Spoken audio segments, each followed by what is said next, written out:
How's it going? And welcome back to On the Wire, proud member of the Pitcher List Podcast Network. Follow the pod on the Twitter at On the Wire Pod. And of course, if you're listening on a platform that allows ratings and reviews, please take a second to let us know what you think. Always appreciated. I am Adam Howe, and as always, I am joined by the 2020 TGFBI champion, Kevin Hastings. Kevin, fair warning, as we were talking earlier in the week, we should be expecting probably some festive background noises. Just right before I hit record, I don't know, probably heard some what felt like race cars or motorcycles go by my house. There is a small speedway about 3 blocks away, which I can normally hear. I don't think my mic picks that up, but fireworks should be happening as they've been happening pretty much every other day since Memorial Day in my neighborhood. Should we be expecting anything on your end? Fortunately, I'm an hour earlier time zone than you. So far, so good. And we got about an hour and a half until the sun goes down here. So we should be good on my end. Yeah, I'm entering twilight right now. So it could be any second. We'll see. It's fine. It's America's birthday. It's time to celebrate it. I don't mind the fireworks today. We're recording on Saturday night. I don't mind them. I don't mind it tomorrow on Sunday night. It's the actual day. It's the random Wednesday night at 7 p.m. or 11 p.m. that gets to me, and mostly gets to my 2 kids that are sleeping in the other room. Stragglers for the next few weeks catch me off guard, and the dog go nuts, and I wasn't prepared for it. It's horrible. All right. We can always just pretend that they are here to celebrate our very esteemed guest that we have on the show this week. And that is, of course, Mr. Paul Sporer joining us to break down the holiday FAAB run. Paul, of course, can be heard multiple times a week hosting the Sleeper and the Bus podcast, as well as writing a whole lot, of course, over at Rotographs and streaming via his Twitch channel. Links to all those things and everything else Paul Sporer can be found in this episode's show description. So if there's a slim chance you don't already know him, you can check out those.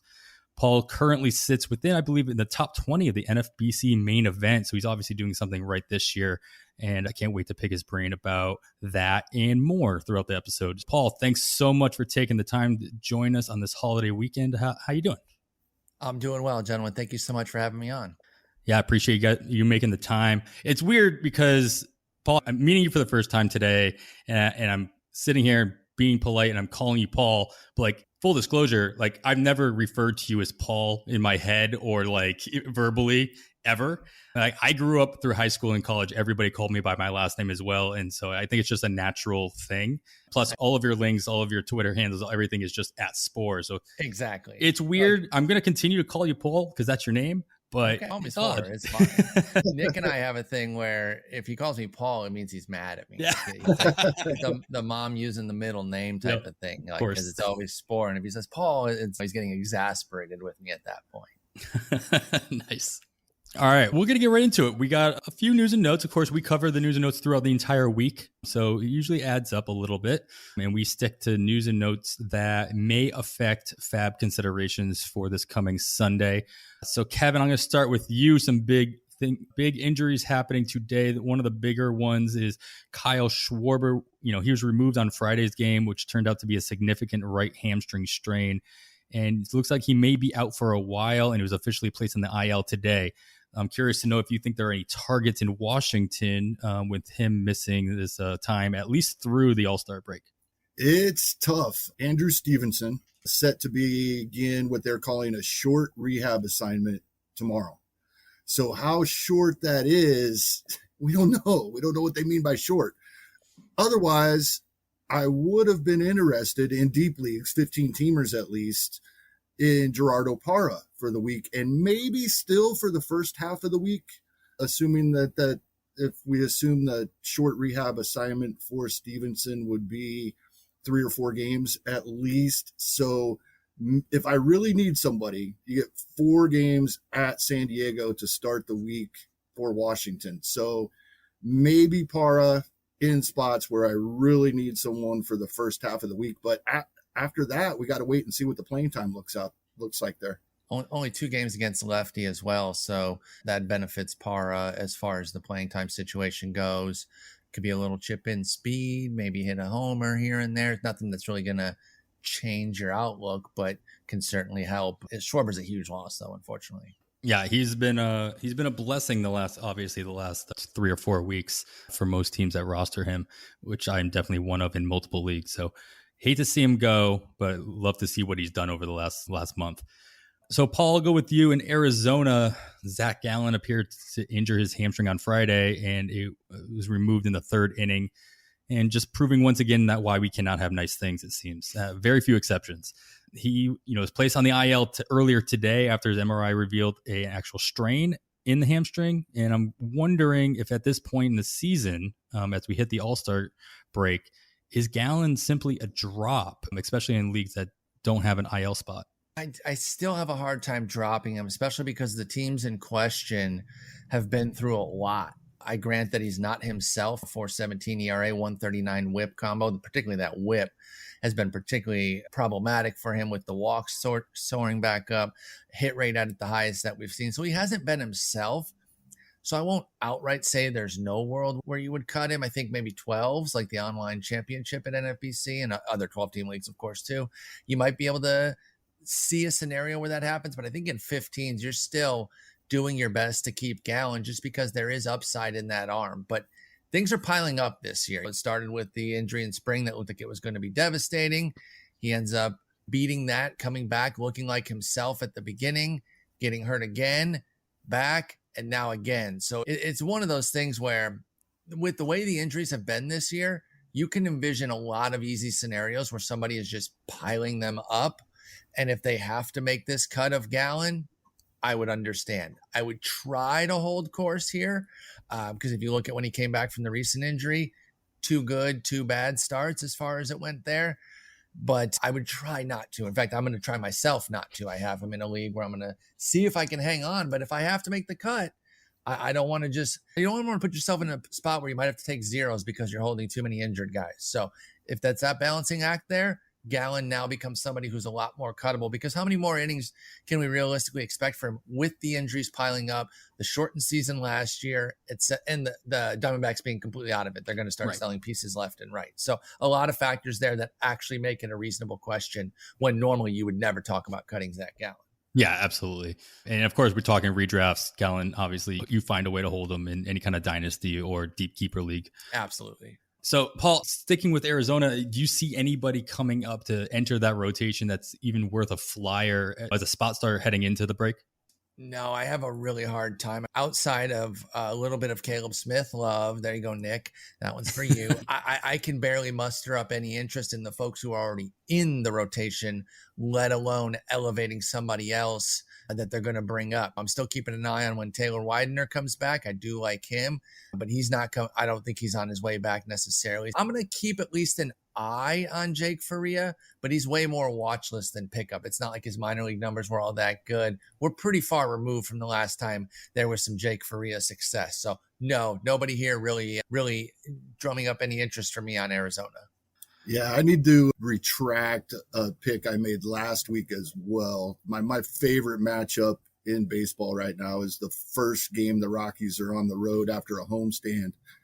I was on Riley Smith a little bit, but with all their injuries, he's going to get a second start this week against the Dodgers. I can't play Riley Smith. I would have, can't now.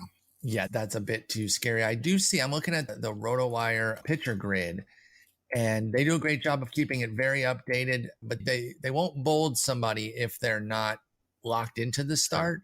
So they have a non-bolded Taylor Widener at the end of next week, suggesting that I see news that he's supposed to be I think he's on a rehab right now. Actually, I'm not entirely sure. So just keep an eye there. But that game is against the Dodgers, these very same Dodgers that Riley Smith would get.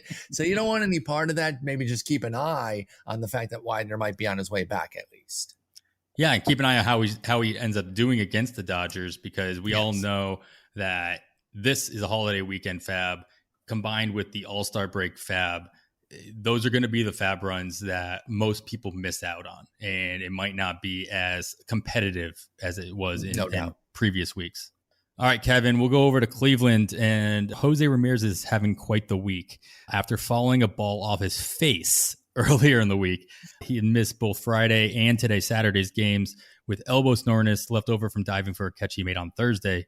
I noticed that Yu Chang was also recently demoted to AAA to make room for the return of Franmil Reyes, who we'll get to in a little bit. But he could be returned if there's an IL stint somewhere on the Cleveland. But on top of that, Eddie Rosario left Thursday's game with abdominal tightness, though he sat out Friday, did come back and played DH on Saturday. Is there anyone else in Cleveland you'd be watching to take some extra times if at the very least Jose Ramirez misses any more time? I don't know how much Ramirez missing time affects this, but I can't quit Oscar Mercado. And he's been getting playing time recently. At AAA, he was only hitting 216, but he was getting on base at a 327 clip and had 5 home runs and 9 stolen bases in 171 at-bats. I do have a little bit of interest in Oscar Mercado. I was really excited about him coming into last season. And he was coming off that injury. And I really think that wrist or hand injury really zapped his power last year and really affected. And maybe he's finally getting healthy. Of course, we do want to see that batting average come up, but he is getting on base. So I'm taking some chances with Mercado. 235 BABIP too for a guy who has some speed in Mercado, was making good contact with a 16% strikeout rate, 11% walk rate. This is in the 203 AAA plate appearances that Kevin's talking about. I think you're really hitting on somebody here that a lot of people are leaving pretty quickly. And I understand it was a disaster last year, but we've washed away so many things for other players. I don't know why Mercado can't get that same sort of treatment. I really liked him in the 15-15 season that he had in 2019. Thought there was something there. Definitely going to be on my list this week as somebody. I know he's come up and started striking out a bunch right away, but this could be a power speed combo. And there's always playing time in their outfield because they never seem to really have a full outfield. It seems right now he's doing a straight platoon with Bradley Zimmer, but the recent injuries are maybe finagling some things open for him, particularly with the Ramirez one. So we'll see how it all plays out, but I think Mercado's a great call out. Yeah, I'm Mercado in one of my DC style leagues, and when I heard he got called up. It's just one of those leagues that's completely decimated, especially in my outfield. And I shot to my phone and got him in my lineup as soon as humanly possible. And as I tweeted out, that kind of shows how that league is going for me. If I'm rushing to put Mercado into my lineup at the very first sign of life, that's a big win for you. You're exactly. Oh man, that's where that team's at, huh? Yeah, exactly. He's in there though. I have a warm body in my outfield. I got to be happy about that. And they're both in the starting lineup in the outfield tonight there for Cleveland as well. Him and Zimmer, both in the lineup. They're so that's probably, as long as Eddie Rosario is DHing, we might see both of those guys in there for a little while. So the fact that nobody mentioned him at all, I'm assuming that neither one of you guys has any interest in Ernie Clement, who has been playing third base while Jose Ramirez has been hurt. Correct me if I'm wrong on that one. It kind of strikes me as like a worse Luis Ariz, which there are certain teams that might be able to afford a truly empty batting average, because at least with somebody like Ariz, he would oftentimes bat near the top of the order, maybe get some runs scored capability there. I think he had at least a little touch of power. In fact, I still have a little hope that Ariz can add some power, maybe be a double-digit homer guy. Clement doesn't have any of that. It is truly empty batting average. He has 2 minor league homers. And I on Fangraphs here, so I don't have a complete tally of how many minor league plate appearances he has, but I'm eyeballing it here. I'm gonna say it's over 1,000. So if you got over 1,000 plate appearances and you only have 3 minor league homers, it's not there. No, it's not there. He's got 30 or so steals though. So he does have some speed. Yeah, but in those 1,000 plate appearances, and the most recent was 2019 when he had 16. Right. In 26 tries, 16 for 10, with 10 caught. That's rough. 3 or 4 weeks ago, Cleveland had other injuries they were dealing with, and we were looking at Clement. And I got excited when I first saw his minor league stolen bases, and then I saw the caught stealing column as well, and lost all interest. Mm-hmm. All right, Paul. Up a little further north in Milwaukee, Kolton Wong once again has been put on the IL this week. I feel like I ask Kevin about this situation every other week, so I'm going to go to you this time. Do you like anyone in Milwaukee to take advantage of a few extra at-bats as they continue to just completely rotate those infield options that they have? I do. I love Luis Arias. He's somebody I kept tabs on since seeing him at the Arizona Fall League. And after 3 false starts over the course of the last 3 years, he wasn't completely on my radar as somebody I was drafting, but just keeping a close eye on. And even this year, he didn't start off all that. It's not like he's tearing the cover off the ball, but he is in a hot stretch right now. And he's the one that's been elevated to the top of the order in Wong's absence. I think he'll continue to see those plate appearances. Unfortunately, played Fantasy GOAT today. Shouts to the old 06010, because you're going to see 11 runs on the board for the Brewers and get excited if you have Arias in a deeper league, only to find out he went 0 for 6, which is tough with 4 strikeouts too. So he was like the one time that the Pirates could get out of innings was when Arias came up. But prior to that, he'd been really killing it. And I do believe that he's going to get a lot of those leadoff plate appearances in Wong's absence. So I do like Arias, and I believe he's triple eligible. He's at least double, but I want to say he's triple eligible. I included him in an article recently in the league I was using to pull those names. He was triple eligible there. So check your league. He probably has second, short, and third in a lot of them. That makes Arias a little bit extra playable. Yeah, he's been playing all over all 3 of those positions this year alone. Never mind anything he carried over. And obviously in different leagues, Otnu and Yahoo specifically, they carried over their position eligibility from 2019 as well. So good call out there. All right, Kevin, over in LA, I'm not going to ask you about the LA lineup, the Dodgers lineup. I'm going to talk to you about pitching this time around. So Brusdar Graterol he happened to be in DC with the rest of the Dodgers as they visited the White House to celebrate their championship from last year. And he ended up sticking around when he was recalled to fill the open spot on the LA roster. He ended up recording the final 5 outs of the Dodgers' victory over the Nationals on Friday. What sort of interest should Graterol be garnering, depending on the role he fills in the next week or so while he's still on the Major League squad? He's one of the guys we typically talk about at the end of the episode. The fact that he got to go 5 outs right off the bat is encouraging for somebody that we can use when we don't have the depth of starters we would like, and maybe we're using a middle reliever. He definitely fills that category. Unfortunately, as we're going to talk here in a little bit, these guys can burn you. We don't know how often they're going to be used. And so it's hard. It really is. I'll just say it. We were both big on calling the cue for this week, and he hasn't pitched since the 25th. That's the problem with some of these guys. It can happen right out of the blue. But if he's going to get in there 2 or 3 times a week, he's worth a shot in those situations if you don't have starting pitching depth.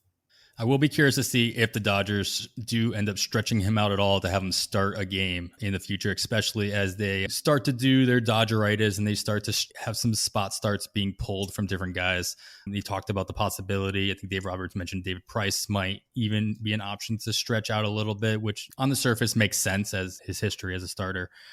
I think it'll make. I think Graterol obviously has a lot of strikeout upside. I don't believe he struck out anybody of those 5 outs he recorded the other day.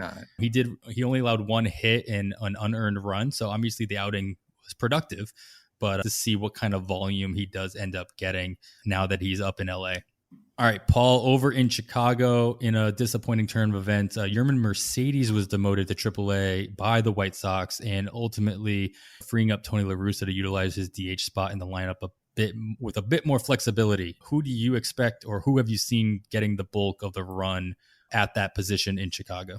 By the way, with regards to Mercedes, he's obviously been slumping quite a bit. Yeah. It does seem to coincide with him getting called out by his idiot manager for the unwritten rules. No. I cannot tell you how much I hate that sort of stuff, but he's hitting 162, 236, 207 since then. And listen, I fully understand that correlation does not equal causation. I'm going to put my cards on the table and say that I'm ignoring that. I'm going full bias, and I'm blaming Tony La Russa because he's a clown. He should not even have that job. It's nauseating. They're going to succeed in spite of him. He adds nothing. I'm really surprised. Honestly, I'm just surprised like we haven't seen more players like revolt, like almost like a mutiny style, especially the things he said about his own players throughout the season, and not to have them come out and be like, you're a fool, stop. I wonder if it's maybe just like a let's do our thing. Let's crowd together over here as the players. Let him just do his own thing and not try to make too much of a dust storm over it, because I certainly would want to I can see that. believe or at least think that they have some feelings about it that they might not be expressing. I don't want to project too much onto them. Maybe they are fine with it. Hey, he's been managing for longer than they've all been alive and they trust him blindly. I doubt that's the case, especially with some of the thoughtful gentlemen that they have on that team, namely Lucas Giolito, who's out on social media in different ways. I would bet on any amount of money that he is not cool with the stuff that he pulls. But as far as who's going to replace Jermaine Mercedes, they've called up two guys of interest here.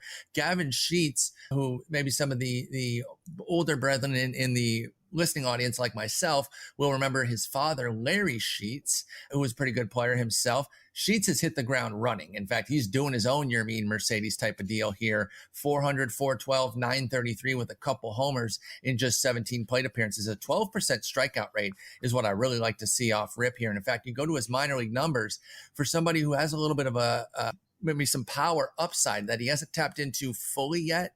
He doesn't strike out a lot, which I like. He started to get into some of that power this year at AAA. He cuts a great figure with 70 raw power, 6'4", 230. You expect the power to be there. Right now, it's a lot of 5 o'clock power. I think he's starting to bring it into the 7 o'clock realm, which is when games start, at least in the East Coast. But I think Gavin Sheets is interesting. And another guy they called up very recently, Jake Berger, I think will also maybe benefit from this. He's up and playing right now because Moncada's day-to-day after a very awkward slide into third base the other day. He had 10 homers in 185 plate appearances at AAA. Now, he is your classic slugger with a big strikeout rate at AAA, bad walk rate, but a 275 ISO. I favor Sheets over Berger personally, but I think both are going to get some run this week, especially if we get word on exactly where Moncada is and if maybe they just IL him going into the All-Star break. Yeah, and it might change if Moncada does come back sooner than we may think, but Sheets hitting in the 2-hole with Abreu behind him. He's going to see some nice pitches. Yeah, that's been huge. And they've been playing my Tigers, so I've been dialed in on that and really impressed. Tiny sample, but I've been really impressed with Sheets' approach. And even today in an 0 for 4, he had a couple good at-bats where I'm just like, okay, I think this guy has a good idea of what he's doing. And I don't know how you guys come out. It's not something that I blindly trust, but I like lineage players.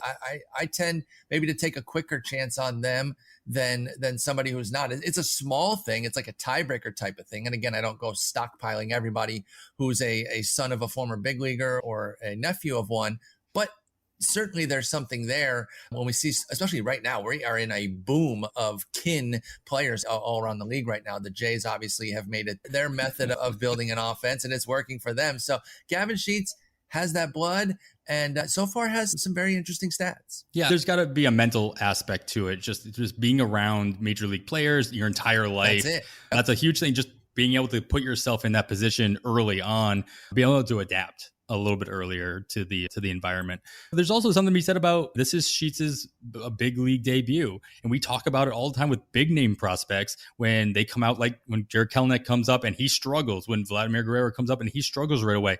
Sheets is not struggling right away. This is his debut. This is him starting off. So there's something also to be said about the fact that, like you said, he's hitting the ground running. There's something to it. Obviously, it could be an Austin Riley situation when he came up and he just tore the cover off the ball and then the league adjusted back to him and it took him about a year and a half to adjust back. You ride it while you can for sure to start it off. All right, Kevin, a couple of headers came back from the IL this week, which is always nice to hear. Namely, Cleveland, as we talked about, Franmil Reyes came back, St. Louis outfielder Harrison Bader, and then Philadelphia's shortstop Didi Gregorius. If you've been stashing any of these three guys, did you plug them in right back into your lineup on Friday when NFBC when the lineups turn over or give you the ability? And do you expect them to draw any interest off the wire this Sunday in leagues where managers felt like they were forced to drop them due to multiple ILs? In 15 teamers, the two most appealing here in Reyes and Gregorius, they're both universally rostered in TGFBI, so no one did make that tough cut. Or if they did, they've been picked up by another team, sure. Right. If they did, they were snatched up and stashed by someone else right away. In Yahoo, there is a little bit of availability, much more with Gregorius. And so I definitely have interest there in shallower leagues, at least as a middle infielder. The most widely available is Harrison Bader. He's only rostered 39% in TGFBI, just 2 games back, 1 for 9 coming into today, but it was a home run with 4 RBIs. We really are looking more for speed out of him typically. This is a tough call for me. I don't have much interest in Bader, but I can definitely see a case that can be made if you have that specific need. I'll say I've got a little love for Bader here. I'm intrigued by what he's done, what he did prior to the injury here. If he can build off that, and if there's some realness to these strikeout gains, his strikeout rate it was 32% last year. It's only 50 games, but you go back the year before, 29% in 128 games. So he's a high strikeout type of guy. He's down to 15% this year with a little bit of a dip in his swinging strike rate as well. Not being rewarded for that extra contact with a 190 BABIP. When you have a speed guy who's actually hitting the ball pretty decently for power, 210 ISOs is quite good for him too. Not getting the hits to fall, I feel like it's just a matter of time. And one thing I like about what he's doing here is that gain in strikeout for him, which means a dip in your strikeout rate. So it's a weird way to say that, but improving his strikeout rate has been impressive for me for Bader. And I do think that there is some power speed here. I think he's somebody to definitely look at. Yeah, and jumping down to 12 teamers, Franmil Reyes is also 100% rostered across an online championship on FBC. Didi Gregorius only at 77%, so he'll be bid on this week as he came back for those teams that are struggling for at least to fill their middle infield spot. And Bader, I think, was only at 14% in those 12 teamers, so readily available. 18%, excuse me. He's 14% started in those 12 teamers, so readily available there as well. All right, Paul. Happy birthday, Trea Turner. Had a great game on Wednesday, but he came away with it with a jammed finger, in a similar respect as the aforementioned Moncada. We can get to some possible speed replacements as Turner's been missing a bunch of games. He's out today again. Later in the show, we'll talk about speed guys, but is there anyone in Washington that you might be looking at if Turner doesn't miss any more time as we head into the final week prior to the All-Star break? Certainly not at his position. No, I think I would just go back to the guys that we talked about earlier with Parra and Stevenson, perhaps. Those are outfielders. So if you can't finagle it by losing a shortstop, I totally understand. But they got Alcides Escobar, and I'm not doing that. You couldn't pay me to roster Alcides Escobar right now. And he hasn't played in the league in the last 2 years, particularly good, really, at any point. When you mix in his defense, he has some decent WAR seasons, 3.5 wins in 2014, 2.5 back in 2012, but it was very much helped by his defense. There's no offense here for Alcides Escobar. I'd be absolutely floored if he found a way to contribute at the big league level. No shot I'm jumping on him before seeing something. I'd have to see quite a bit, and by then I'd miss the boat. And frankly, I'm fine with that if Alcides Escobar somehow spikes something. Yeah, with all the injuries that Washington's been seeing and how they've been rotating their infield as well, you start to think, what does Carter Kieboom have to do to just garner some attention, just to have somebody look at him the way that they might have looked at him 2 years ago? Seems like a pretty big indictment of him that they went and got Alcides Escobar, no? Right, exactly. Yeah. So he's doing okay right now in AAA overall. Yeah. He's been right around 250, 280 BABIP, so it's not like his BABIP induced or anything like that. It's 18% he dropped his K rate. So I don't know. Yeah, obviously there's more to it. Rate too. Yeah. He's got a 380 OBP there. That's something, but I don't know that he can necessarily handle the position. I will say Escobar is probably a better bet defensively, even with the time missed. But can they afford to punt an offensive spot for just for the sake of the defense? I doubt it. Yeah, I'm sure he's not an all-star at the position anymore. To be fair, it is what he came up through the system as a shortstop, and obviously expectation moving over to third and or second base. But I don't know. It's a sad situation because obviously he was so highly touted. All right, Kevin, last thing over in Houston, Kyle Tucker was out on Friday and he missed again on Saturday with back spasms, though Dusty Baker did say that he would be available off the bench in a pinch. Is there anybody worth looking out in Houston that maybe we haven't talked about if Tucker stays out through the weekend and into next week? Yeah, we have mentioned this guy a couple of times, actually, and I'm warming up to him a little more and more. Chas McCormick here, and as his playing time has increased throughout the season, it seems he's gotten more comfortable, maybe made some adjustments, and his production has improved. He only had 25 at-bats in April, and he hit 160. He got 34 at-bats in May, and he hit 235. Still not great league average, but still not great. He hit 250 in June, getting 64 at-bats and 5 home runs. That's a 30 home run bat with a 250 average in June. And he's off to a nice start in July with the night he had last night. So Chas McCormick is the guy here. I know he's gotten quite a bit of talk over the last 2 or 3 weeks, but there's still some availability there. And if Tucker misses, even if he's back, like Dusty said, they could use him in a pinch, or even if he's back, he might miss another day or two. They might rest him a little more often. And McCormick is starting to get more steady run.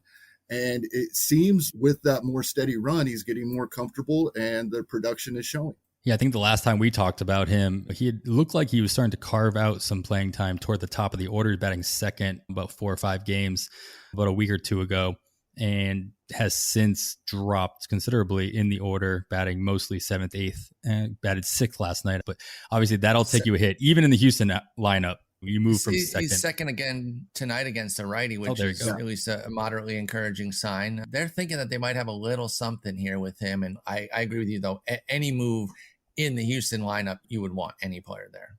All right, guys, thanks a lot. That is going to wrap out their news section of the pod. As always, we try to keep it focused to news that might affect your FAAB considerations this coming Sunday, and we may have left off some other important items worth knowing. To stay up to date, as we say each week, make sure you are listening to the First Pitch podcast hosted by Nick Pollock during the week, and of course, Alex Fast on the weekends. It's 15 minutes full of the most important things that happen in baseball the day before, and it's a must listen every day to stay up to date quickly with what's going on across the league, including bullpen adjustments, big-time hitter performances, and starting pitching spotlights. Speaking of spotlights, we're going to talk about one of our focus topic of the weekend, and it goes back to what I mentioned in my introduction. Paul, what is your exact standing right now in the main event? I'm currently 16. Okay, all right. So you're definitely within the top 20. Right. I think you were a little higher a couple weeks ago, so you're moving around. Yeah, moving down. I was being nice. We're moving around. I know. I'm gonna get a little granular with this. We talk a lot about how stressful the grind of the baseball season is. It can be for fantasy players, and obviously for major league players as well. At least those who take the game seriously all season long and don't just check out once football comes around. And of course, for all of us who create content revolving around fantasy baseball, maybe written podcasts or otherwise, I myself, I've skipped more than a handful of articles in the last 2 weeks just because life gets in the way. And I know, Paul, you create a ton of content via both video, audio, and written.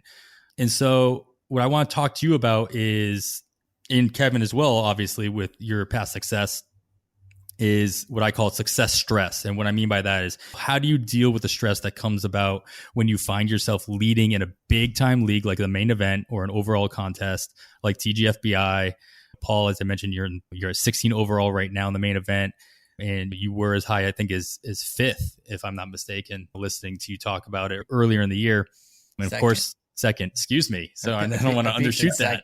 But yeah, there was a night there where if things had broken, I was finagling where I was like, oh, I might actually hit first, and I'm going to screenshot the heck out of that if it happens. Yes. But it didn't get there. I remember 2 years ago when the NFBC did the first Memorial Day leagues.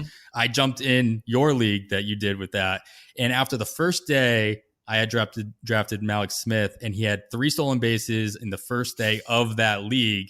And then obviously other stuff happened. I was first overall after day 1. Of course, I screenshotted the crap out of that. Yes, absolutely. You have to, because it's fun. And we play this for fun, and jinxes aren't real. You're not jinxing it to do it. So you got to do it. That's part of the fun, even if that's the only time that you hit that peak there. But I want to talk, like, how have you been, or how will you continue to keep yourself focused, and so that you aren't taking it for granted where you are in the standings, and I'm just happy to be, like, how do you avoid I'm just happy to be here mentality, especially in such a large league like the NFC main event? Yeah, and I think part of it now is the fact that I've been there all year, that I'm not about just happy to be here now. I want to do something big with it. And I think it'll be interesting. For me to talk where I'm at now, going through it versus Kevin having been through it. A couple of things I'm trying not to do is totally live and die with every plate appearance and inning thrown. And I have Pablo Lopez, so I wasn't very happy with last night.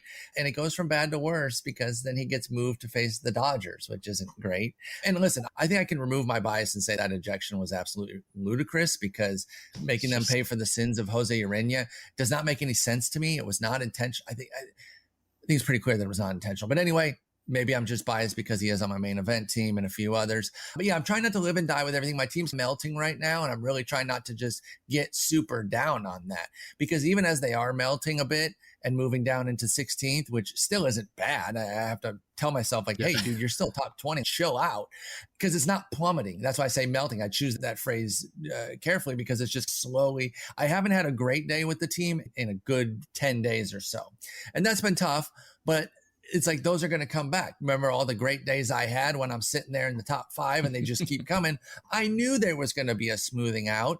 So I just have to bide my time, of course, until things get right again and hopefully avoid the injury bug. That's really what I'm hoping to do. I haven't been able to. My Jose's are currently both hurt, or Urquidy on the IL with a shoulder that I'm very nervous about. And then Jose Ramirez day to day, as we talked about earlier, after falling a ball off his face.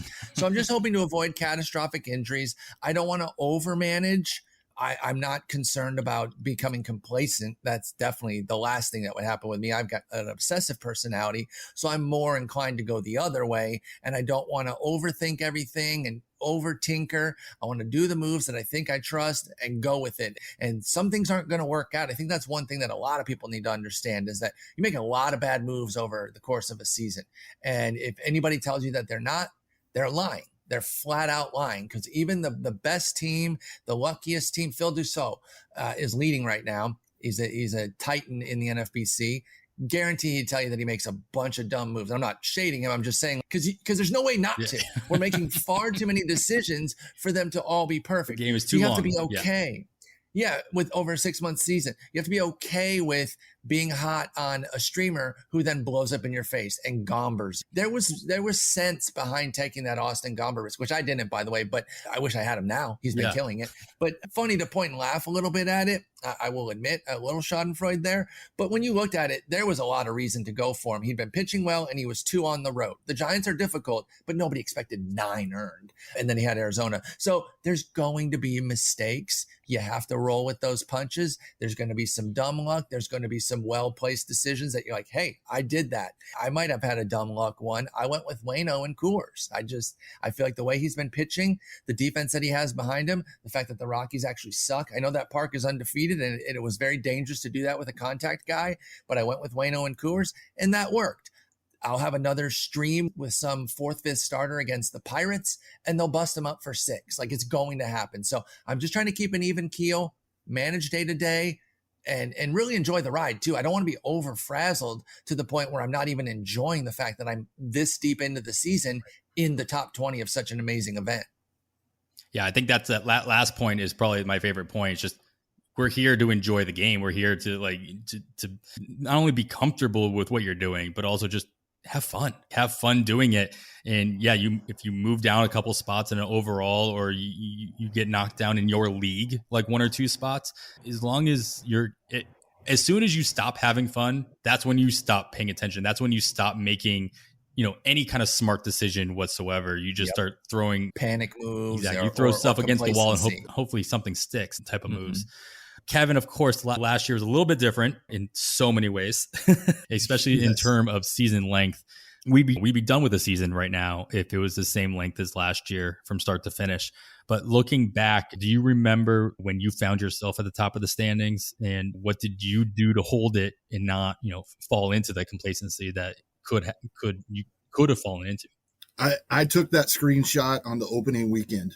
My team started hot, and it fell. But I don't know that I was ever out of the top 10 after that first half week of baseball when it started. That's awesome. It was crazy. My hitters started so incredibly hot. It was Dansby Swanson. Everybody was just going off. Jose Abreu, all these guys having career years. But I knew that I had almost all of the hitting points available. I knew that would drop, and I had to really start concentrate on pitching. And I started doing that at the halfway point. At the halfway point, I started looking at the category standings for the pitching categories of the overall, because there can be some differences in where there are bunches of points to gain, but different in your league than from the overall standings. Mm-hmm. I have a draft champions team that's doing right now, and I've started to look at the overall category standings. I'm chasing Matty Wood in the league I'm in, and he's 15th overall. But what will help me in the overall may be different than what I need to do to try to catch him. I'm already taking a look at that, and it's hard. There's over 4,500 teams in that. So you're scrolling through every category to see where there is the most to gain and where you're in danger of losing as well. You can't forget that I'm doing well in saves or any other category, but there's 1,500 people only 4 saves behind me. So it's a great point. I think the halfway point is about when it's time to start doing that. Yeah, I think that's a good call out as far as I think people talk about all the time. Hey, where can I make the most inroads? Where can I jump the most people in what category? And you can't keep your eye off the ball when it comes to who can jump me. I definitely have at least 2 or 3 leagues where I went heavy on saves early on in the season, and it's paying off. I'm in first or second in saves, and now I've just got to start benching my closers so I can build up any kind of volume. But I have to keep an eye on that category because, even losing just that 1 or 2 points in that one category, it's going to make a lot harder to jump back up, especially in the saves category with obviously what's going on with pretty much every other bullpen in the league. So it's a good call out there, Kevin. You know what? I think that was really just good. I think a lot of people talk about like the stress of the long season. I think people forget about how stressful actually being at the top of the mountain can actually be for such a long season. So I appreciate your guys' input on that. And Paul, good luck getting back up to second overall and hopefully first overall as we get to the end of September. That's the ultimate goal for everybody. And sounds like we have a little bit more of a road to repeat as TGFBI, but there's still 3 months to go. There's still lots to do. I think I was in like 9th or 10th place for the majority of the first 2 months of the season in my TGFBI league. And now I find myself in 3rd or 4th every other day. So you can obviously make those inroads, especially in July. Like July is a big opportunity month to make those moves. Yep. Even with fewer games, there is with the football factor that you talked about being huge, because the crossover between fantasy baseball and fantasy football is massive. There's summer vacations, holidays, especially with the country opening back up and everything. People are getting back out. There's a lot of factors that go into it. I think people give up way too quickly. But now that I'm near the top, I'm encouraging them to give up. Yeah. Give up. Exactly. Quit. You can't win. Yeah, you're just go play football. Just go play football. Yeah, play football, man. You gotta stay on those spring training or stay on those training camp notes, man. You got to make sure that you got that deep league third running back. I don't want you to lose your football league, so just go focus on that. Yeah, Paul, just start spitting out advice on Twitter, random advice that doesn't mean anything. But it's all football. It's all subliminal. All football. Yeah. Just what's he doing, man? I mean, that was another advantage to the short season. It doesn't have anything to do with the season being short, but what was going on. We were all at home. I had time to sit and look at what I needed to do for hours every single day. Dude, what the heck else would you do? I couldn't do that right now. So the fact that I had that opportunity in the season when my team was performing well worked out. That's a great point. And one other thing I'll mention that has been passed around the community a good bit, I think Todd Zola gets a lot of credit as somebody who's hammered this point home, is particularly don't give up on the rate stats. I think those are given up on the quickest too. And yet they're the only one where people can come back to you. Every other counting categories, no shot that anybody will come back to you. You always have to do the catching. In average or OBP, depending on what you play, ERA and WHIP, you can absolutely move a lot more than you think because folks are also moving down towards you in a lot of instances. I think we see Great that a point. lot more with the pitching ratios, just with the lack of pitching that happens at the end of the summer. And there are a lot more blowups that happen, especially with, we'll talk about it a little bit later, but like pitchers getting shut down a lot more, Yeah, and a this lot of year's things go- and changing. Yeah.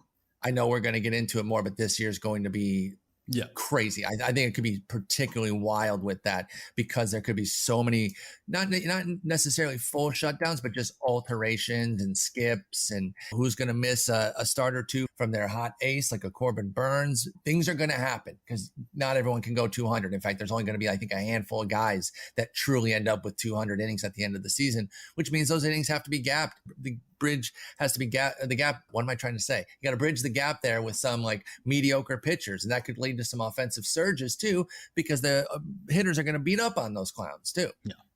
All right. And that's not to say anything about Goopgate, which we will not get into. We don't have to get into all that right now. So the one thing we will get into is let's get right into our recommendations in FAAB, the players that may or may not be available to be bid on to help you make those jumps into those categories that you need the most help with. And we're going to stay in order this week. We're going to stay in order with our outline. So we'll stick with our hitters first and go right into the power category. Of course, these are hitters that might be on the wire, that might be able to pop a couple, maybe hopefully at least one, if not a couple home runs next week, bat some RBIs. Maybe they're in the middle of the order. Kevin, I will start with you. Who are you looking at this week that can hopefully help in that department? Yeah, with Garrett Cooper coming back again off of the IL, and he hit the ground running with a home run right away. He's available in almost a quarter of TGFBI leagues. So in 15 teamers, I'm definitely interested. Shallower leagues, depending on the situation, I'd take a look, and he's almost universally available on Yahoo. He's only 7% rostered. Another guy that I bring up every single week, and he's still only 50% rostered on Yahoo. But even in 10-team, 3 outfielder leagues, he is in the top 30 or close to it in 4 of the 5x5 categories. And that's Hunter Renfroe. And to top it off, this is the week to use him. He has been playing nearly every day, which is standard rest. But coming into the year, we thought he might be on the short side of a platoon because he does love left-handed pitching, and Boston faces 3 of them this week. So this week, even more than usual, I highly recommend Hunter Renfroe. At Cooper, only 17% rostered in the online championship. So even 12-teamers inside NFBC, pretty much readily available this week as well. Renfroe, a little bit more roster, 96% across 12-teamers, or at least in the online championship. Something I was going to point out later, but I'll point out now, just to keep in mind as we look ahead, as we try to get advantage of every single possible at-bat. The Yankees in Boston, Yankees and Red Sox are the only two. They play a game on that Thursday after the All-Star break, and they're the only game on that Thursday. So if there's any possible way you have any flexibility to get some extra Boston or Yankees bats just to plug in for that extra day of work, again, every at-bat can help. Paul, yeah, and Paul can correct me if I'm wrong, but typically in this type of situation on NFBC, you can use them that Thursday and then still change them out for the weekend. Take them right out. Isn't that's what happened at the beginning of this season? Yeah. Yes. Exactly. And so you can put in even some Scribinis that you normally wouldn't, especially if you're good in average, because, a couple 0 for 4s won't help you. But if you can squeeze out a couple extra runs or ribbies or something, I love that little tip there. And it sounds like something small, but those are the margins in these leagues. Kevin can speak to it as somebody who's won an overall, that you need every little bit. So I love that call out there, that there's only one Thursday game. It's from 2 teams there that might have some guys out there, because the Red Sox offense has been good, but the Yankees offense hasn't. So you might actually find some people available. So, Paul, I'll go to you. Any other power bats? Let's say you do have the Kyle Schwarbers out there and you need to replace them. Is there anybody you might be eyeing this weekend to get some pop? I'm going to circle back to Gavin Sheets. Again, I like the start that he has. He cuts the figure. He has 70 raw power, so it's in there, and we're starting to see it come out early. He'll have that little adjustment where the league adjusts back to him, but we don't know when that will be. Sometimes the hot run lasts for 3-4 weeks. You mentioned the Austin Riley. Even if you got like an Austin Riley run there that you had to pivot from later, that'd be amazing. You'd love that. So I like Gavin Sheets. This guy's not a huge massive power guy, but I've been recommending him a bit this week, earlier on my pod this week, and then in an article. Wilmer Flores is somebody who's playing a lot in San Francisco. That's a great lineup. It's a much better park than it's ever been for hitters. I wouldn't say it's a very pro hitter park, but it's not as anti-hitter as it used to be. And he doesn't have the righty-lefty splits that he did at the beginning of his career. He can hit righties just as well, which is perfectly capable. Triple eligible, first, second, third. Nice little utility knife for those deeper leagues. Wilmer Flores is definitely somebody to check out, as well as Gavin Sheets in Chicago. White Sox, I should say. All right, good. We will move on to speed. So now once we're trying to replace one power hitter in Washington and Schwarber, now we'll try to replace this speedster of Trea Turner. Head to our stolen base category. Stolen bases and runs. I didn't do as much research this week as I normally would. The one name I will throw out there again, and I'm double checking, but I don't believe he's spotty available in 15 teamers, and that's Jake Fraley, still readily available in a lot of different 12 teamers. And since he's come up to fill in the outfield for Seattle, he's been on fire. He's got 7 stolen bases, 7 home runs in a very short period of time. The one knock I always have on Fraley is he just doesn't hit the ball very hard. He's just a very smart player. He's also not the fastest guy on the team, but he has 2 things going for him. He obviously knows how to run the bases. I mean, he's smart in that respect, and he also plays for Seattle, who just loves to run. And so they're going to allow pretty much anybody with the pulse to run when they have a good opportunity, and they can prove that they can do the job when they're out there. So Jake Fraley, somebody if he's still available, he's 93% rostered across the main event. So there are a handful of leagues out there where he would be out there, especially leagues like the NFBC that have 5 outfielders. It's been so difficult to keep all 5 of those outfield spots filled all season long. And until Kelenic comes back up or Fraley completely falls off a cliff, he's going to keep getting regular playing time. He's missed a game or 2 here or there, but as a whole, he's playing pretty much every day, and he can be counted on, at least based on what he's been doing, for a little bit of pop. And I think even though he's not the fastest guy in the field, I think I rely on him more in the stolen base department than I do in the power department.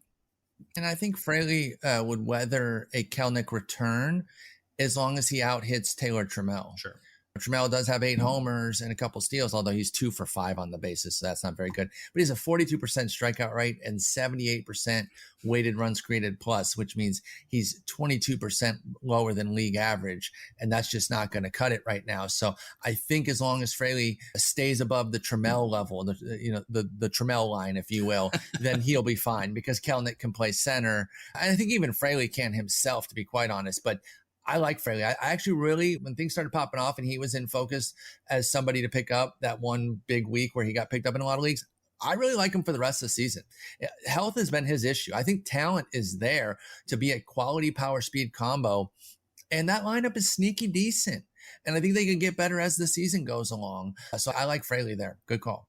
Yeah, his hamstring, the only thing to worry about. Obviously, that's a lingering thing, and they were taking some precautions with him just about a week and a half ago. And we'll see. He's still stealing. He's still running. So that's the one thing you worry about with like kind of leg injury like that. If a speedster is like, maybe he just stops running. Not the case with Fraley. So that's nice to see. Kevin, do you see any other speedsters out there worth keeping an eye out for, either stolen bases or even possibly runs? Yeah, I don't know if we refer to him as a speedster these days, but as a leadoff hitter that gets on base consistently at 40% of the time, I believe his career OBP is like 392 or 393. Brandon Nimmo back for the Mets, leading off. He's going to score runs. He doesn't steal a ton of bases, but it won't probably be a 0 either. The rest of the season projections are all giving him a handful of stolen bases the rest of the way. And for the past 3 seasons, he hasn't played a full season since 2018, but he's been on pace to be a 15 to 20 home run guy. So it's not empty runs scored. It's going to be a nice batting average, great OBP if you're in an OBP league, runs scored, a handful of stolen bases, and a few home runs. So he's only rostered in 25% of Yahoo leagues. And I think he's a viable outfield option in those shallower leagues. Unfortunately, universally rostered in the 15-teamers. All right, then Paul, I'll turn it over to you. And I see you just added a couple guys on here you want to talk about. So we can take it away with, start off with somebody we talked about a little bit earlier in the pod. Yeah, same with the power. Just reiterating somebody that I do like there. I mentioned Sheets for the power. I'm going to go back to Bader for the speed there. I do think he can run, and I think there might be something bubbling here for a potential breakout if those strikeout gains are real and the BABIP gets back to where it should be, because it's entirely too low right now, even if he ends up having a down year on it. So Bader for sure. And Akil Baddoo is only 25% at ESPN, so that's more of a shallow league play. But I think I understand that ESPN is mostly 3 outfielders, 10 teams. So he's not necessarily an automatic top 30 outfielder, but you also have some outfield eligible guys playing other positions and reserves. I find the 25% to be entirely too low. And I'm not just being a Tigers homer here, but I do keep good tabs on Baddoo, watching them, the team virtually every day. And he has really changed his game. When he had that initial breakout, it was a house of cards to anybody paying attention, because the BABIP was sky high, as was the strikeout rate.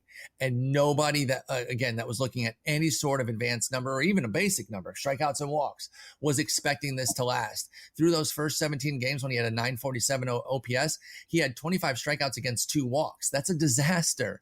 And the strikeouts continued and continued. And then something clicked. I don't know exactly when it began, so I'm just taking a random starting point here when the walks really started to pile up. But since May 11th, and he didn't play from May 8th until May 11th. I don't know if there was a couple of days off for the Tigers or what, but maybe something got in his head of, I got to change something because this is not working. Since then, in May 11th, 37 games, 28 of which he started. In 123 plate appearances, he has 24 strikeouts and 22 walks. 350, 463, 480, only 1 homer, but 10 steals in 12 tries.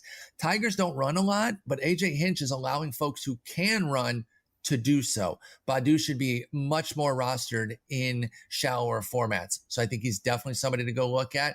And then also Dylan Moore has returned. I like Baddoo more, but since Dylan Moore has gotten back, he's back to running. He's actually gotten 5 stolen bases. And even in this last little bit of 10, 15 games, he's starting to hit a little bit more with it. He's somebody you could look at too. And as long as you can take on the hit of his potential negative batting average, he's still under the Mendoza line at 190. Make sure you can handle that. But he should be available in a decent number of leagues. I think he's still pretty rostered in the 15-teamers because power speed with a pulse is rostered for sure. But in 12s and below, you can find Dylan Moore on a lot of wires. Yeah, I just traded for Moore in in my 12-team dynasty league on Yahoo, where we roster 14 outfielders. Or sorry, wow, that would be a lot of outfielders. That'd be tough. Just four outfielders, and it was specifically just for that speed aspect. So it was a good call there. It's a dailies moves leagues, which is nice because if I get that stolen base or 2 from him that week, it's a head-to-head league. I have no problem just benching him for the rest of the week. And yeah, he did his job. Exactly. Yep. But surprisingly, of course, you mentioned the 25% rostered on Yahoo, only 83% rostered across the online championships on NFBC, of course, with the 5 outfield spots there. So still shallower when it comes to NFBC, but it's, still somewhat available there. Probably under rostered is really what I'm getting to for Baddoo. Should be 100% in NFBC because they're all 5 outfielder leagues. I don't know why he wouldn't be. He's not available in any of mine, but with the 83%, if it's one of yours, go get Baddoo. I promise it's not just Tigers homerism. The skills change is real. You watch a handful of his plate appearances. If you don't believe me, you'll come out a believer because he's really made a change on the fly. It's been impressive. Yeah, and this whole conversation is dedicated to Mr. Scott Chu over at Pitcher List as well, who can't stop talking about Tariq Skubal because he went to Skubal start on his birthday and Akil Baddoo. So, Scott, shout out to you. We're talking about your boy. We're saying good things. All right, so let's move on to other hitters that might just have a good opportunity moving forward, at least for this coming week, whether they got some positional flexibility coming their way, they might have a lot of playing time coming their way that they haven't been seeing, or they have some really good matchups, whether they be facing the right pitchers or what have you. And just before I get into that, I want to throw out some schedule notes for everybody. Just keep aware on when they're considering their pickups. There are more than a few teams that have 7-game slate. There are no teams that have a 5-game slate next week. So the difference in how many games your pickups are going to play isn't going to be as bad as they could have been in previous weeks. Just list out these 7-game slated teams. You got Cleveland, Detroit, Kansas City, Minnesota, Miami, the New York Mets, Philly, Washington, the Cubs, Milwaukee, Cincinnati, Pittsburgh, the Dodgers, and San Diego. So keep an eye on those when you're considering. I know that at the very least, when I go through my free agent bidding, when I go to look at the free agent pool in my leagues, I might look at the player, but I'm always changing that tab to schedule just to double check to see how many times, not only for pitchers, but for hitters specifically as well, especially for those first 4 games of the week. Also of note, Colorado is away all week with games inside Arizona and at San Diego. So that's something to keep an eye on. Kevin, as well as most other people, like to keep an eye on if Colorado's on the road. You get that nice rocky road, as Nick would say. And then, as we mentioned before, the Yankees and the Red Sox are the only game on that Thursday after the All-Star break. So again, in NFBC leagues where you switch over your rosters after Thursday, you get those extra at-bats. Paul, I'll stick with you. Are there players that maybe don't specifically that we haven't talked about in the power and or speed categories that just look like they have good matchups coming up or good opportunities ahead of them heading into the All-Star break that you might be looking at? I won't spoil it, but I like the one that you listed. I actually wrote him up in an article I do called The Watch List, which is putting guys to keep an eye on, not necessarily pick up right away, but I like him. But I know you'll mention him by name, so I'm going to go with the pronouns right now. But I do Abraham Toro in Houston. We talked about how getting into the Houston lineup is always good when you can do it. He's not quite playing every single day, even though he's a switch hitter. It's actually another switch hitter that's sharing time with him in Robel Garcia. But I think Toro at least has the inside track on that right now to a degree, and we'll see who can emerge from there. I will say that I'll throw Garcia in there, that if he somehow jumped Toro, then I would just want that, because again, I want in the Houston lineup, and there's not a lot of avenues to get there right now. Toro's a very interesting prospect. He's 24 years old, and he hasn't really hit the ground running this year with a 662 OPS yet, but I think there are some skills there. Robel Garcia is not doing anything. He's got a 480 mark. So frankly, I would be giving that playing time to Toro if I were the Astros, but I do think he's somebody who should be playing pretty regularly with that Bregman injury, because it's going to be a while for sure. All right, Kevin, I'll let you take the lead on this name that you threw on the outline. Who are you looking at for in the opportunity section? Unfortunately, I apologize to 15-team league players. A lot of these guys I'm mentioning this week are more for the shallower leagues, but Austin Hayes in Baltimore has really picked it up recently. 14 for his last 34, couple of home runs over the past couple of weeks in that time span. He's keeping his strikeout rate down that around that 20% mark, hitting 253 on the season, better of late as well to bring it up to that point. Baltimore, 6 games this week, all at home. It's hot in Baltimore. The ball is flying, and 3 of them against lefties. And he is much better, at least on the average side, versus lefties, hitting 359 versus lefties on the season, with half of his home runs in about a third of his plate appearances versus lefties as well. So a nice schedule for the week for him. This is one of those rest of season, and like Paul brought up with Baddoo, should be way more than 12% rostered in the shallower leagues, in my opinion. I agree. I co-sign the Hayes all the way. He does have a big split this year, but for his career, it is more even. But take advantage of those lefties this week for sure, because if he continues to hit them the way he is, I believe he's toting over a 1,000 OPS against lefties.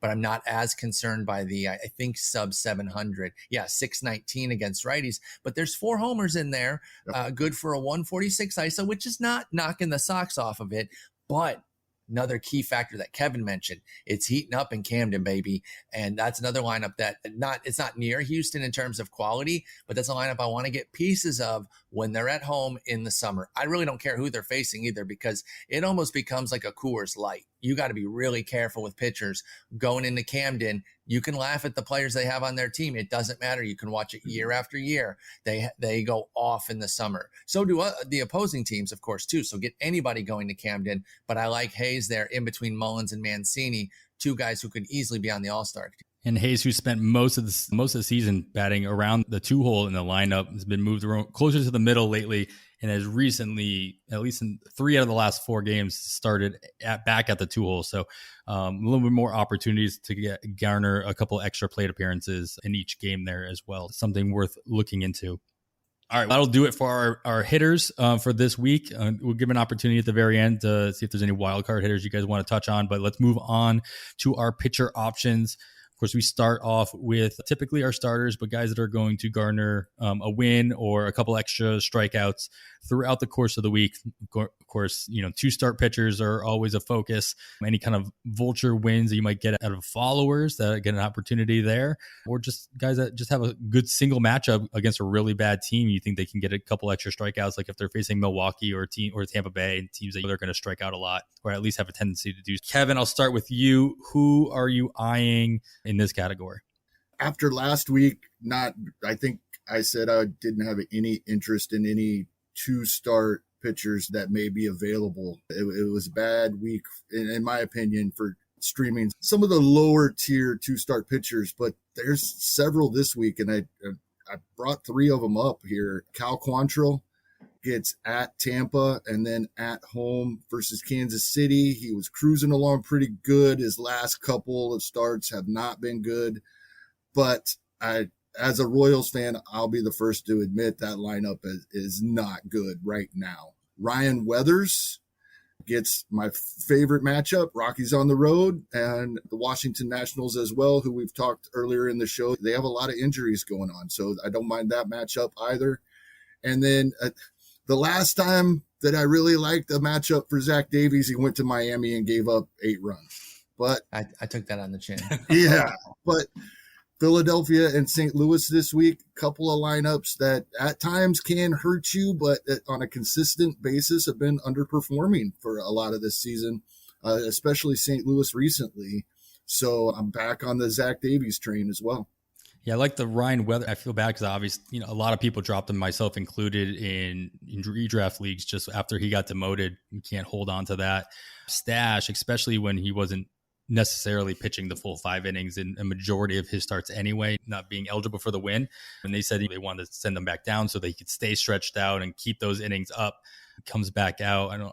Didn't quite hit the 5-inning mark this time around, but give him an opener. Yeah. It'd be perfect. It really would. He's very good. He's very good at his job. And I like to see him succeed a little bit further.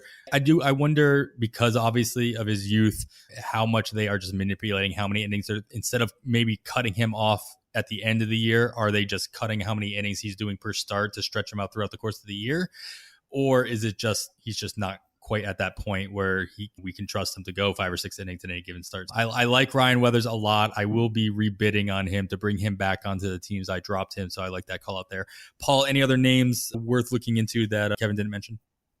Yeah, I got a middling or a medium-sized league one and a shallower league one. I'm keeping an eye on Colby Allard out in Texas and what he's been doing lately. I think a lot of people will probably be surprised to hear that he has a 3.46 ERA and 108 WHIP, 23% strikeout rate, 5% walk rate. He's one of those guys that doesn't have a huge swinging strike rate, so he's getting every bit out of that 10% mark. The home run rate at 1.2 is a little high, but if you're not walking guys and those are solos, I'm not as worried about it. And he gets a 2-start this week against Detroit and Oakland. And I know Detroit is playing a lot better of late. I'm not running from them in terms of streaming in any way, shape, or form. And I don't think anybody is, because they're the Tigers. So let's be honest. I know that I think they're like 28 and 22 in their last 50, which is cool because it's starting to see the things move forward for them as a Tigers fan. But they have a 293 WOBA against lefties this year. Colby Allard is a lefty. As far as the A's, they have a 308, which is 18th in the league. The Tigers are 27th. So he's a 2-start guy. I think he's going to be pretty popular everywhere where he's available, but he's especially available in mid-tier leagues or mid-sized leagues. And then the shallow one is a recent guy who's become very available, and that's Adbert Alzolay. And of course, things are going to pop up for him this week because he just had a brilliant outing today. And so I think that's going to catch some eyes of folks and be like, oh, yeah, I forgot about him, because he wasn't too great initially coming back from that blister. And I understand why there might have been a little bit of caution. But then today goes out and throws 7 innings of 3-run ball with 6 strikeouts, only a couple solos were doing most of the damage there. I guess there was an extra run there if he gave up 3, but then the Votto and Naquin solos. But I like Adbert Alzolay. One thing I would be worried about is the innings down the stretch because of everything that's been going on. But maybe that IL stint in a weird way helps him, because that's some missed innings that is already built into things. So I'll go for Alzolay in the short term in shallower leagues where he's going to be available, only 20% rostered at ESPN. Yeah, Alzolay is the guy I traded away to get Dylan Moore in that aforementioned league that I mentioned earlier. And a lot of it had to do with the fact that it's a head-to-head league, and I was worried about him being cut down at the end of the season. So I really don't like what you just said about maybe that IL stint saved him from that. So I hope you're right for his sake. At least for a little bit. Yeah. They'll still finagle some things, I'm sure, either some shortened outings or longer relief stints. We'll see how much they stay in contention. It's weird because I'm torn between this now as somebody who has Alzolay on some teams, but fully does not believe in the Cubs at all. I don't think they're good at all. And they're showing it now. They're just 2 games over 500. I never really believed in them as a high quality team this year. They didn't either. If they fall... Yeah, and they were right not to, and they didn't change that after a 19-8 May, and then a 12-16 run since, or 12-17 run since then. I guess 18 after today's loss has put them back where they belong, which is a round of 500 team. So you almost want them to stay in the wild card hunt a little bit because then they need Alzolay, but there will be probably some manipulation in August and September to make sure he doesn't throw too many innings. Let's see where he's at right now real quick. Throw on today's 7, that's 72. Hopefully he can get it another 60, maybe, because he only threw 21 last year. Remember? Wait, I was going to say, did he pitch in the minors? There was no minors. I don't know what sort of workload he got at the alt site or whatever, but with just 21 major league innings and already 72 this year, you can't imagine that Alzolay is going to go much more than, I would say, 70 more at the max, right? Probably. Yeah, I think that's safe to assume right there. And this whole conversation is a perfect segue to the one mailbag question we did get to it. I think this is a good time to punch that in here. And that was a question revolving around pitchers who may be targets to be, quote, shut down, whether they have skip starts, being sent down to the minors or alternate sites or what have you, heading into the All-Star game and beyond. Kevin, I'll start with you. Besides the guys that we might have mentioned with the younger guys like Weathers or Alzolay, what players do you think, what starters are you looking at that might be concerned about that? And the question revolves around who's going to benefit from that? Who do you see is coming up, whether they move from the bullpen to a starting rotation or maybe they get a call up a little bit early from the minors? Anybody that kind of stands out to you? It's intriguing. I was just looking at this the other day, and the Brewers came right out and said 100 innings more than last season. Mm-hmm. And I am operating under the assumption that's probably going to be what most teams are thinking, especially for their younger pitchers.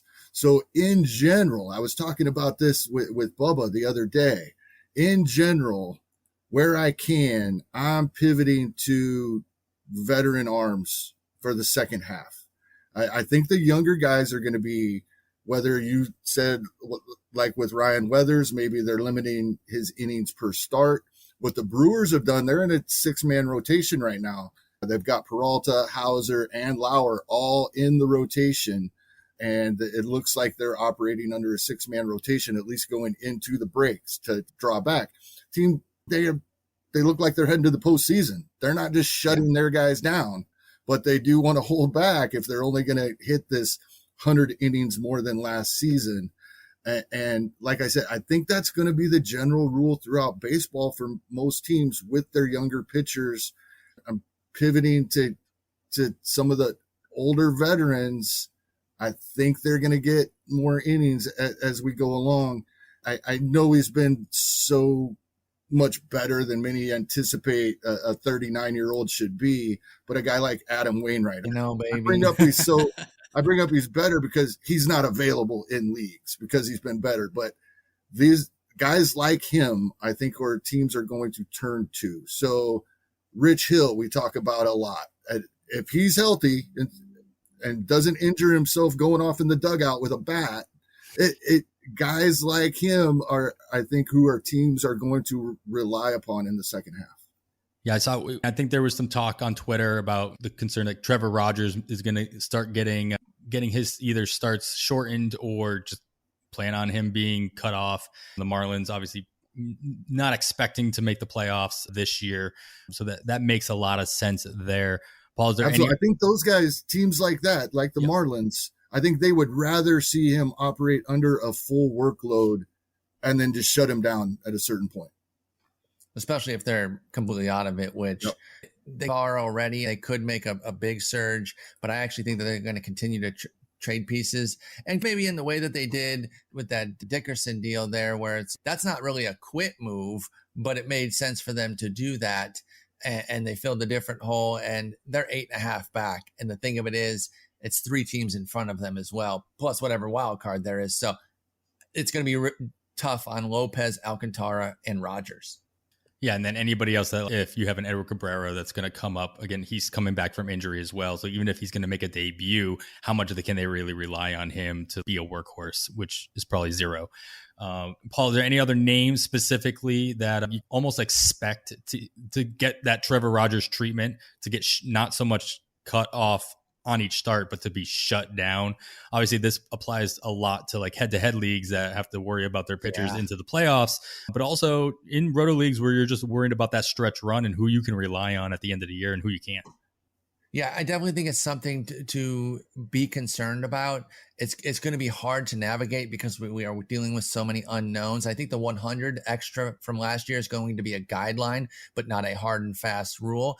Honestly, Miami's the only team that really stands out as going to be a huge impact because they're bad and they have several guys that we really like that are probably just going to go to the end of their rope and stop. Meanwhile, a lot of other teams are probably going to try to get guys to the finish line because here's the thing. Most bad teams don't have good pitching, so you don't have to worry about it as much. They're an anomaly in that instance because they have such good pitching and poor hitting is why they're so bad with the Marlins. But all the other teams with good pitching are at the top of their division or near the top of the division. So I think they have to more work about finagling the August and September innings to make sure that they get to the finish line. So I wouldn't worry so much about as many shutdowns of premium guys. It's going to be more about that massaging and staying hot on your news.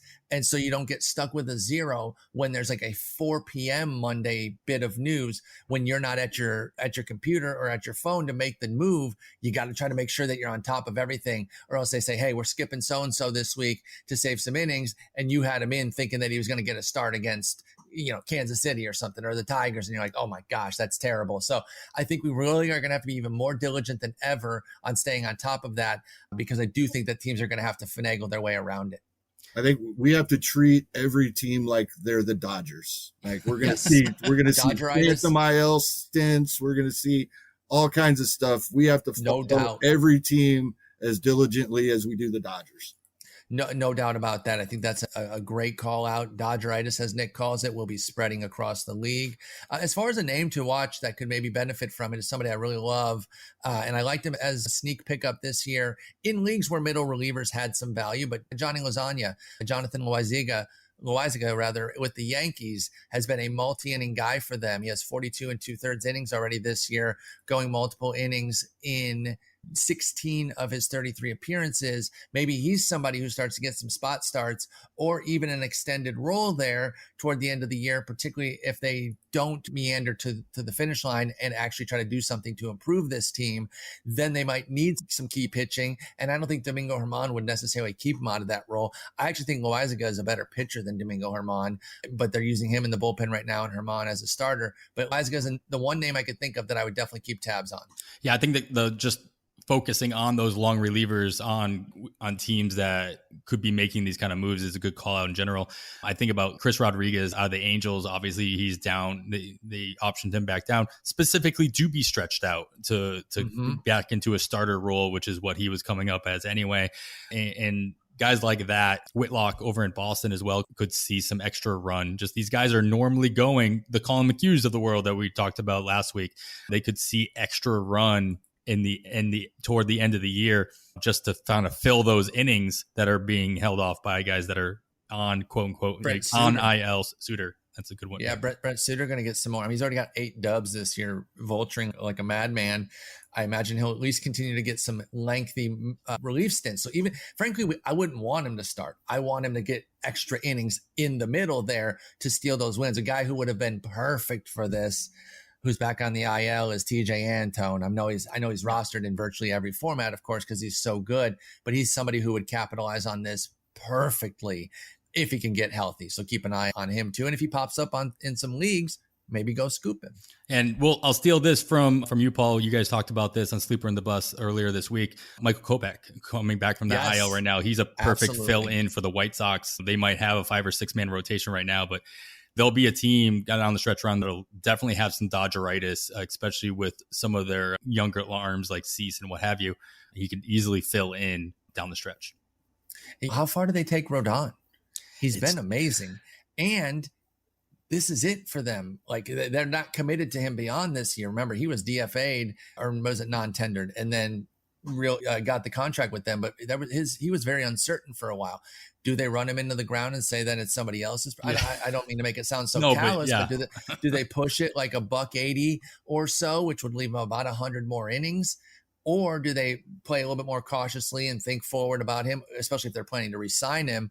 And he's another guy too. So it's not just Cease, even though Rodon's 3 years older, his lengthy injury history, I think, plays a role here too. So Kopech is very much in focus there. Yes, he's going to be relieving for this foreseeable future, but you should still want him. And I wonder if Garrett Crochet could eat up some longer stints in the middle relief there. I don't think that they would convert him to starting. I know that some people still believe that his long-term is starting, but as far as this year, maybe it's more 2-3 inning stints for him as opposed to the 1. He has 24 innings, 24 and 2/3 in 24 appearances. So for the most part, he's been that 1 inning on average guy. I think he only has a handful of multi-inning outings. Yeah, 6 of his 24 outings this year for Garrett Crochet, but I think that could go up in volume as well. All right, let's move on to our ratio categories. We talked about that earlier in the pod. These are guys that we think they can chip away at your ERA, at your WHIP. They may not get you a win. They may not get you a save or what have you. So typically your long relievers who we just started talking about, and maybe just a starter who you don't expect to get a lot of Ks out of, but a guy that you can trust to like not give up a lot of runs in an outing or they have a really good matchup. Kevin, who are you looking at in this category? We briefly mentioned this earlier, and we talked about this throughout the week. I'm going back to the well on Collin McHugh here. It is very disappointing that at most we're going to get 1 appearance out of him this week, and that's if it is tomorrow. And I know both of us are really hoping for that, or we're taking a 0 in spots. Same, actually. I'm right there with y'all on the McHugh train. I actually hope he gets in for 3 innings tomorrow because we still may get 2 appearances. I'm rolling with him again next week. This is the role he thrives in. This is the role that Collin McHugh has been great at his entire career. And every time they start to stretch him out and they're going to make him a starter, we get really excited because he's so good in this role. And a 2.05 ERA, 2.05 ERA on the season. Been 3 of his last 5 appearances, 3 innings long. All of them are multi-innings. The shortest was his 1 1/3, but he got the win in that outing recently. And it's very disappointing that we haven't seen him make an appearance this week, but I'm rolling him right back out there. All right, yeah, I'm hoping to see him on Sunday, and I'll take a 0 on that spot in my lineup, and at least one of my NFBC leagues, and then one of my Yahoo leagues as well. One silver lining if he does not pitch tomorrow is that maybe 2 appearances the next. That's right? That's what I was planning for this week because he hadn't pitched since Friday. I know. He hasn't pitched since the 25th. I can't believe this. I thought the same thing, and I'm like, oh, here we go. Because I love having guys like that in the head-to-head points league with starts limits too, because those extra innings are so valuable. Josh Fleming, of course, does the same thing. He bounces between starting and long relief, and you love that sort of stuff. But Hugh's just a god at it. He's really good. It seems like Tampa finds a way to put somebody into that position, obviously, with Ryan Yarbrough getting that kind of success a couple years ago in that role, with even longer stints in his outings. All right, Paul, do you have any other guys? And I usually ask a lot of people, everybody that comes on the pod this, do you typically find yourself employing long relievers as a strategy in your leagues, or is this a position that you don't typically bother with? I'm obsessed with them. I probably employ them too often. I've had good fortune in on that main event team. Obviously, it's in 16th place. That's good fortune. Yes, yeah, that's good fortune for sure. So I haven't had to really finagle anything like that. I've got my 6 starters and 3 closers, all of whom are doing really well. So I haven't had to, but I do like to take advantage of that. Like I mentioned, Colin McHugh is rostered in a 10-team head-to-head mix just because of what he does. Because A, there's RP spots, and B, he gives you those extra innings when you have a starts limit. So I like that. I very much love this field. That's why I mentioned I love Jonathan Loizaga, who I was promoting earlier in the year. So some other guys that I'd keep an eye on, Julian Merriweather. I don't know if he's going to come back this week. They might just wait it out the final week. It's always stinks when a guy's coming back from the IL like the weekend before the All-Star break, because sometimes they're just like, just take that one last week. So I wouldn't necessarily go get him right away unless you want to get him cheap, though, because that's the thing. When he does come back, he'll probably be more expensive. So if you are in a stash position, Julian Merriweather coming back, he had a good bullpen and is working his way back. Another one way off the radar right now, but maybe coming onto the radar after an amazingly impressive outing after that remarkably stupid ejection yesterday of Pablo Lopez, is a guy named Anthony Bender for the Miami Marlins. My dude is out here just killing it. First off, he threw 2 perfect innings with 6 strikeouts yesterday on 29 pitches. So that showcase alone might have just opened people's eyes. Who the heck is this guy? They're going to go search up who he is. And they're going to find a guy who has a .74 ERA and whip. It's dead even there. 11 base runners and 11 hits. Or excuse me, no, what would that be? I'm trying to think. How's the math work on that? I'm an idiot. You have to remember that. So it's 18 base runners, 2 earned runs. There it is. But 31 strikeouts in 24 and a third for Bender. Now, he's not anytime recently been a starter. I think he's 2-3 years removed from that. So I don't see him as somebody who would fill in for those guys that we talked about, Lopez, Alcantara, and Rogers when they go down. But he's been a multi-inning guy quite a bit, 5 of his 23 appearances. So maybe not that much. Maybe I'm overstating it a little bit. But if he's got that in his tank, maybe they start to see him in that role more and push him that 2 innings regularly. So I like Anthony Bender for the Marlins. And then one starter I'll mention who can help your ratios. He's really coming around after getting some preseason buzz and flopping for the first 2 months, was Drew Smiley. He had a 5.95 ERA through the first 2 months, probably found himself on a lot of waiver wires. He's down to a 2.32 ERA over his last 6 starts, covering 31 innings with 27 strikeouts. He's always been a pretty good ratios guy when he's cooking. It's all about his health and everything too, which is always still a big question mark. But I think Drew Smiley's putting himself back on the radar in those mid-tier leagues where he's still available. He's not available in deeper. People really held on because of the name value on a high-quality team. But mid-tier and shallower leagues are definitely seeing some Smiley availability. Yeah, I like that Bender call out, and specifically it segues into our last category, our closer category. But with Yimi Garcia being in the final year of his contract, he's definitely a trade candidate to leave Miami. And obviously Bender continues to produce the way he's producing. He could see much higher level leverage situations. He's already toward the top of that pecking order as it stands, but he could definitely fight for higher leverage and maybe even possibly garner a couple extra saves in this last 2 months of the season. So as we talk about saves, everybody's favorite category this year, we'll continue to talk about it. And Kevin, tell me what's going on in Kansas City and why I actually should care, because I finally let go. Luckily, I let him go early enough. Josh Stallman, I let him go in a couple leagues. Just I couldn't handle it anymore. And luckily, after I did, he started to. That's a mean way of putting it, luckily. But luckily for me, I missed all that. So that's nice. You're not happy that he blew up, but luckily not on your roster. He didn't take me down with him. So there you go. So Kevin, talk to me about Kansas City's bullpen and whether or not if there's anything I should be watching for.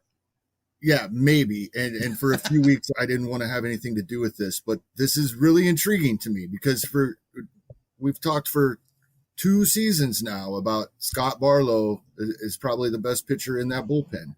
And they have used him in high leverage situations throughout games, not as a closer typically. Here and there, he would get a save. He would get the 9th inning. But in back-to-back days now, he's pitched the 9th with Greg Holland pitching the 8th. And this is why I think that's true. He's arbitration eligible next season. Everybody knows the Royals will shop Holland if they can get anything for him. Stalmont is still on his rookie contract, but they're not going to allow Barlow to accumulate saves unless they're trying to increase his trade value. So in the short term, I think Barlow may be the guy, and he's available. And the Royals have a 7-game week, and then they come out of the break. And yet we talked about Baltimore and Camden, but they get Baltimore at Kauffman coming out of the break. I think Barlow might be the guy here for about 2 or 3 weeks. So I'm not making huge bids because it's temporary in my mind, but I think they're trying to increase his trade value. That's interesting. Yeah, especially for somebody who's not quite arbitration eligible. But he will be next season. Exactly. So yeah. That's the thing. I don't think they would want him accumulating saves if they're planning on keeping him. That's fair. Not trading him. Which is a common occurrence across the league in general. If we just want to go off favorite teams, I could throw one off the Tigers to maybe talk about. Jose Cisneros been pitching well, but he's 32, so I feel like he could be traded. I don't know that he's part of the next good team in Detroit. They're not going to get a ton for him, and he's not even the permanent closer right now. That's probably more Gregory Soto. But I think Gregory Soto could find himself a competitor in the form of Joe Jimenez, who has been quietly getting back on track. Now, he pitched the 6th today, so he's nowhere near the saves situation right now. But he also pitched a brilliant 6th inning, the perfect clean inning with 3 strikeouts. So now he has a 2.76 ERA over his last 16 and a third. That was after he had a 43.20 ERA in his first 3 appearances. He got absolutely destroyed twice against Oakland in an early season series on April 15th and 17th. He lasted a third and then 2/3. So a total inning in those 2 outings, 5 runs. So they gave him like a month off. I think he was even sent down at some point there, of course, because he missed 23 days. Yeah. He was sent out. Comes back, very first outing against the Royals, 3 runs on 2/3 of an inning. It's like, oh my gosh, this dude just sent him right back. They did not, though. They held with it. And since then is when he's put up that 2.76 ERA in his last 16 innings with 19 strikeouts in that time as well. So he was supposed to be the future closer. I'm not super bought in on him, but you have to keep an eye on him because I know those of you turning over every rock for saves have to pay attention to guys like that. By the way, not having to deal with these sorts of situations is why I draft saves. I know a lot of people say don't draft saves because they're a headache, and they are. And a lot of times you draft a guy who you think is the rock solid guy and he blows up. I get that. I've been lucky to have 3 guys who have been good, but one of my guys is definitely getting traded, and that leads me to my other pick. Rich Rod's going to get traded. Now, I think he could get traded. Richard Rodriguez, by the way, I shouldn't use a nickname to make sure everyone knows who I'm talking about. Richard Rodriguez from the Pirates. There's no universe where he doesn't get traded. He's 31. Why would they keep him? He could get traded to close, by the way. That's another thing about drafting guys like this. Everyone assumes that they're just going to get traded into a setup role. That's not necessarily true. There's plenty of teams that need a closer that could bring him in. The replacement is what we're looking for. We don't know exactly who that's going to be. I think Kyle Crick is probably the name that jumps out, but I want to throw David Bednar onto people's radars. He was a guy that really came into the season with some interest in coming over from San Diego. I'm trying to remember which trade that was that got him there. I'm actually going to scroll down here and find out that it was, it was the 3-way. It was the Joe Musgrove deal. Because don't forget, that was a 3-way that included the Mets getting the Lucchesi piece of that deal. So he comes over in that Joe Musgrove deal, and I'm like, oh, this guy could be the closer when Rich Rod leaves. And then he gets off to a brutal start. Actually, it was really 1 outing. It was a 2-homer outing. That ERA, that lingers on your ERA for a while as a reliever. But since that point, 28 innings of a 3.21 ERA with 35 strikeouts and just 11 walks and just 3 homers. So a 2-homer game there was a bit of an anomaly, and it makes that homer rate of 1.5 look like it's a big problem, when in actuality, he's down to 0.96 in the 28 innings since. And the only reason I play games with the game log there is when one game is making so much damage on a bottom line, I think it's worth understanding how numbers are made. If he was a 1.5 guy who's allowing a sporadic home run every couple outings, that's a problem. But somebody who allowed 2 very early in the season and has only allowed 3 in 28 appearances since then, that's somebody, or 32 appearances since then, pardon me. That's somebody that I'm interested in. David Bednar for Pittsburgh when Rich Rod eventually gets traded. Yeah, you got to assume that Rich Rod does get traded, even though he's, the beauty of him from the Pirates' perspective, he still has 2 years of arbitration ahead of him. So that should help them get something. Exactly. They can get a little bit more than just, he's not a rental. And he is definitely the type who could go to somewhere like Philadelphia and actually start closing games, maybe give some, solidarity or some a solid piece of the back end of that bullpen, which they are sorely lacking. Just solidified there for sure. And Rich Rod could do that. He's not a huge strikeout guy, or he hasn't been this year. He actually was last year, but his fastball is awesome and his command and control are impeccable as well. I think Rich Rod, in fact, I'm gonna call it. I'm gonna go out on a limb and say he closes wherever he gets traded. I like that call. I think they're going to find him a closer. There's plenty of teams that still that are in contention still. That I call out Philadelphia, obviously. Obviously, Cincinnati's situation is terrible as well. So there are definitely teams that could actually trade for a current closer and just make them a closer. Philadelphia did last year. They traded for Brandon Workman, made him the closer. Didn't last long, but they still made him the closer right away. And so they're willing to do it. They have the history.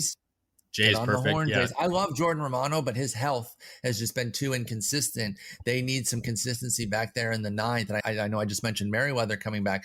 The dream for them would be to have Romano, Merriweather, and then trade for Rich Rod and then have too many options. Because right now they only have one option at a time, it seems. If Merriweather's healthy, then Romano isn't, and then vice versa. And then Rafael Dolis gets a little stint of being good and then walks the yard. And so they would love some stability in the back end of their bullpen. The fact that the Jays have given pretty much everybody an opportunity to close except for Jordan Romano for the longest time kind of shows that they don't necessarily want him in that role. They see they like him as a fireman, right?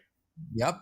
And it's this big conundrum, and we've seen it evolve over the last few years in fantasy, where they're not just putting that best reliever in the ninth. You love it if you think about baseball strategically. You're like, that's really smart. I appreciate that. I'd want my favorite team to do that. But you hate it for fantasy. You're like, this is the best guy. Let him close. So do we know if Ian Kennedy, who should be traded, is on the way, do we know who his replacement is going to be? And are the Angels far enough back that Iglesias is on the move as well? He's certainly, I would think these next 2 weeks here are going to decide what they're going to do there. They're 40-41. I think they need to play a good handful of games above 500 in that time, or else Iglesias really should go. There wouldn't really be any reason to keeping him. So we can get to the Angels in a minute. As far as the Rangers go, Jolie Rodriguez is a name that gets brought up a lot, but he's just has not been putting up the numbers. He's a quality lefty. Pardon me? That's exactly what he looks like. That's who they would use, but he's not been good. The same with DeMarcus Evans, who was recently sent out. He fits he looks the part completely, but he's just not ready yet. He's very raw. So I would either go Rodriguez or try to find an up and coming name. Like, I know he's not a flamethrower. He doesn't really get a bunch of strikeouts, but John King has pitched really well. And sometimes it's just the guy who pitches like an Anthony Bass type, who's just consistently, or Brandon Kinsler's more who I'm thinking of, because Bass actually got his fastball going pretty well there. But like a Brandon Kinsler type, that's what I think John King could be for the Rangers. They're not going to have a ton of opportunities, but maybe that's who I'd look at, is somebody like John King or Josh Zaborz, who has a big strikeout rate and was talked about when Kennedy went on the IL for a bit there. Yeah, he's been in quite a few high leverage situations for the Rangers as Kennedy was unavailable. Iglesias, obviously on his final year of his contract, now with the Angels, making over $9 million on his contract, obviously be a rental. He's another one, just like Rich Rod, though, that he could easily go to a place where he would stay the closer, with a guy like Meyer probably moving into the role for the Angels as he did closer to the end of last year as well. It would have to be like Myers. Yeah. Right. I was drafting Myers until they acquired Iglesias in the early draft. Same. I have him on 3 draft and hold teams just because I really thought he was going to be the guy. And I want to say, and I can look at his game log here real quick, I want to say he started terribly and had to stabilize, because when he started terribly, people were like, oh, I guess last year was a fluke, this and that. Yeah, he had a really ugly beginning of May, which included a third of an inning outing with 4 runs. And like I said with the Bednar thing, a bad outing stays with you for a while as a reliever. In fact, his whole May was pretty trashy, but he's really gotten it going lately. Only had 1 blow-up outing in June, did Mike Myers. I think he would be the guy there if they traded Iglesias. Yeah. All right. Honestly, I think that's enough closer talk. Way more than anybody wants. No, everybody actually wants to hear it. For the entire season, 2 weeks into it. Yeah. Oh, yeah. It's been such a nightmare. There's always the closer carousel, but it's been a nightmare this year. All right, I'll throw it out to you guys for our wild card section. Give you guys an opportunity to talk about any player that you might be looking at that we didn't talk about, doesn't fit into any one category, and or a prospect stash where available. So a lot of prospects were drafted and then dropped, may be available in NFBC leagues where obviously you can't draft a guy like Gavin Sheets is readily available for everybody this week. because nobody drafted him, you couldn't pick him up early. The league rules. Kevin, I'll start with you right here. Any prospects worth stashing here or looking at? I think I talked about last week how I'm probably done stashing any prospects at this point of the season personally, unless I'm like very confident that they're coming up or there's some kind of an announcement, because I've got too many other wheels turning most of my rosters, especially in an FBC league where I'm stashing injured guys rather than stashing prospects. I'd rather I was going to say that. Yeah, I'd rather just spend my hammer if I have it, or a good chunk of my FAAB that I've been saving up to pick them up when they finally come up. But is there anybody that I should be eyeing moving forward? If he's available, and you have the ability, depending on the format, like what I say all the time, that you say all the time, that you got from Paul, it only takes a minute to look. See if Jarren Duran was drafted and dropped in your league. It only takes a minute to look. He might be available in some NFBC leagues. In many, if he's not rostered, he's not available. But take a look, see if he is. This USA Olympic thing to me is fascinating, because when you look at that team, I can't see any way he shouldn't be on that roster. There was some conversations we do not know about. Like, I don't think he was told you can't go play, but I think there was some conversation here, because do you think they dangled a little carrot playing time there? Because the Red Sox need to know before September that the Red Sox lineup's been great. But they could use not the leadoff spot. Exactly. He fits a need in a lineup that's already great.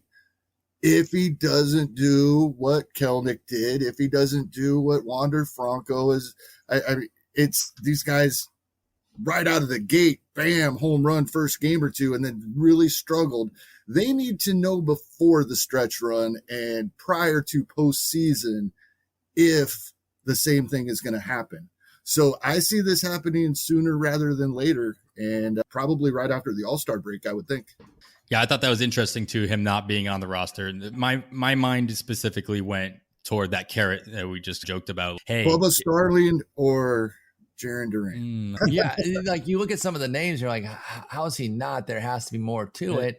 And again, you have to wonder if Boston said, we can get you up within that period that you would be there. So if you want to stick around here, Danny Santana should not be in that team right now. What's he done? I know he was killing it in the minors, and because we're not that far removed from that 2020 season with Texas, you had to take a look, but it's been a nightmare. He has 3 homers and 3 steals, but at what cost? A 185 average. You can't handle that. I really think that Duran could be considered. And then Arroyo going on the IL there, you could put Kike at second, which I think is where Marwin and Santana are currently playing. But there's flexibility there to get Duran in there and near the top of the lineup. Yeah, Alex Cora said at the beginning of the season specifically how happy he was to have guys like Kike Hernandez and Marwin Gonzalez with such flexibility. So it makes a whole lot of sense to be able to be like, Martin, just go play. What haven't you played yet? Okay, you want to play catcher? You can play catcher. That's fine. Yeah, do you have a catcher's glove? Yeah. We got you. Paul, any other wild cards out there that you might be looking at? Again, doesn't have to be a prospect stash. Could be, or just any other player that we didn't get a chance to talk about worth keeping an eye on. Yeah, I got a couple. One guy was called back up, and maybe this is the time, Kevin. You can let me know, but I'm going to continue to chase Edward Olivares because the skills are there. Is he a closer maybe? Because that's what it feels like with him. The uncertainty and the constant chase of him on the waiver wire. It almost feels like he's a closer. But no, folks, he's not. He's an outfielder for KC. Came over in a deal, I believe, last year from San Diego and has been killing it in AAA. I think he's been called up 14 times this year. Correct me if I'm wrong on that number. I may be low. He has 8 homers and 11 steals in 13 tries, by the way. So great efficiency in the minors. Total burner in the minors, but has always had a bit of pop as well. 18, 12, 17 home run stints across the minor leagues. He needs to get an opportunity. The times they bring him up, they don't give him any playing time. It looks like now he's finally starting. He's played 3 of the 4 games since getting called up. Maybe this is finally the time for Edward Olivares. He's the number 1 for sure here on these 3 that I'm going to name, because I really think he could be a rest of year player pretty soon too.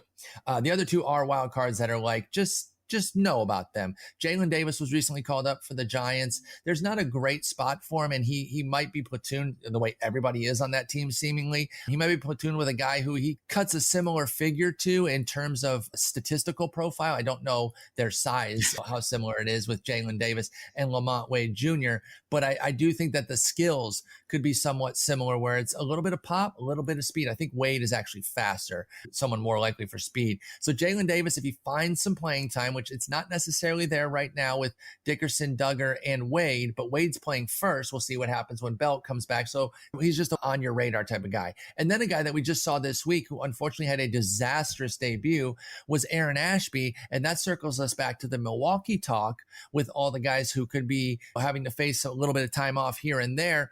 I don't think he's going to continue to be a 54 ERA guy at the major league level. Call me crazy, but he gave up 7 runs, 4 of them earned in just 2/3 of an inning. Just a nightmare debut, Jackson Coar style, unfortunately. But he was pitching very well in the minors. Control is an issue, though, so it wasn't surprising that he came up and walked 3, gave up 4 hits. He does have a 5.7 walks per 9 in the minors. So that's bad, but also a 13.3 strikeout rate. So if he can fine-tune that control a little bit, he does have decent command. I know that sounds weird, but there's a little, those two are different. He can command it a bit to avoid being hit too hard and not giving up homers, but he is wild. So when teams are patient against him, he gets in trouble, and that's why he was beat up. But I think Aaron Ashby comes back at some point in the summer and gets some more starts, and then they will be better than this. But people will look at that start and they will be afraid of him. Yeah, I don't expect him to go in very many leagues, at least not more than that $1 bet, just based on that one outing. And plus, not to mention that so many people have been burned by these come up pitchers this year in their first couple of outings, Alek Manoah aside, but like the Logan Gilberts of the world and what have you. So obviously Gilbert doing much better now, but how many people gave up on him, you think, though? Because it started poorly, they said, no, another one bites the dust. They moved on, and he's really stabilized. I'll throw one other name. The guy who actually replaced Aaron Ashby on the roster was Alec Bettinger, and he hasn't done really much in the majors here with the 10 innings that he's had. Nothing that's really going to jump off the page. But again, good minor leaguer, legit prospect. They're going to have to fill some innings. I like Ashby more overall, especially long-term, but Alec Bettinger isn't a bad name to know as well in Milwaukee. All good call outs there. Kevin, I'll give you one last chance. If you have no other players that you want to throw out there, I will give you the time to give out your parting words. Yeah, I think I'm good. I love all those call outs Paul made. With Olivares, here's the thing. I would also, Olivares shocked me they brought him up, because what I was worried about happened when they brought Ryan O'Hearn up. Mm-hmm. And they haven't been in the lineup at the same time. Olivares had a rocket home run today. O'Hearn isn't playing. And so the playing, until we see for a few days if they're getting them both in the lineup, or if one at a time, or one of them gets sent back down again, it's going to be really difficult with that situation. 2 nights ago, opened an email, ecstatic. First pitch Arizona for 2021. The dates, it's scheduled, location, and anybody that's ever considered it and just not quite made the jump, do it. I finally did in 2019 after talking about it for years.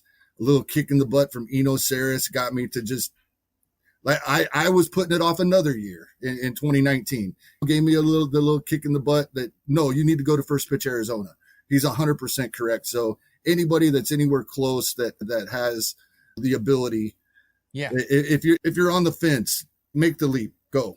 If you can afford it, if you can afford it financially and your work is amenable to taking some time off. I know not everyone has that situation, but if you do, and so it's really just about doing it and not so much the resources of getting there, do it. I've been going now for over a decade. I started going as a attendant, and now I'm fortunate enough to be part of a panel, and it's the best weekend. It's obviously, I'm not suggesting that there weren't horrendous things last year to be upset about, many more that were much more important than missing first pitch.